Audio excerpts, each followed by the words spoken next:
శివుడు తన శరీరానికి బూడిదను ఎందుకు రాసుకుంటాడో మీకు తెలుసా? ఒకసారి భూలోకంలో కొంతమంది మనుషులు ఒక పాడెను మోస్తూ శ్మశానానికి వెళుతూ ఉండగా గుంపులో ఉన్న ప్రజలందరూ రామ్ నామ్ సత్యేహే అని నినాదాలు చేస్తూ ఉంటారు. ఆ సమయంలో కైలాసంలో ధ్యానంలో ఉన్న శివుడికి ఆ శబ్దం వినిపిస్తుంది.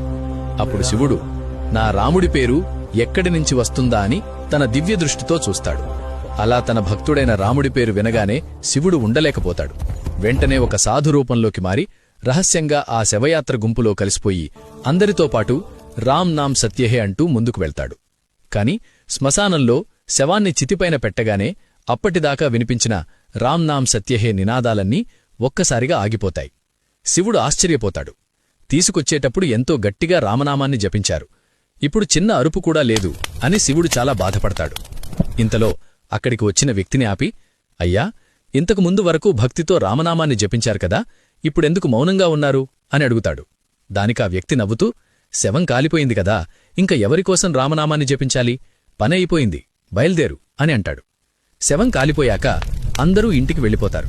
కాని శివుడు మాత్రం శ్మశానంలో ఒంటరిగా ఉండిపోయి కాలిపోతున్న ఆ చితిబూడిదను చూస్తూ, ఈ శవం వల్లే కదా నేనిక్కడిదాకా వచ్చాను, దీనివల్లే కదా నా రాముడి పేరు వినిపించింది, ఈ శవం నుండి మిగిలిన బూడిద చాలా పవిత్రమైనది అని ఆ భస్మాన్ని శరీరానికి రాసుకుంటాడు.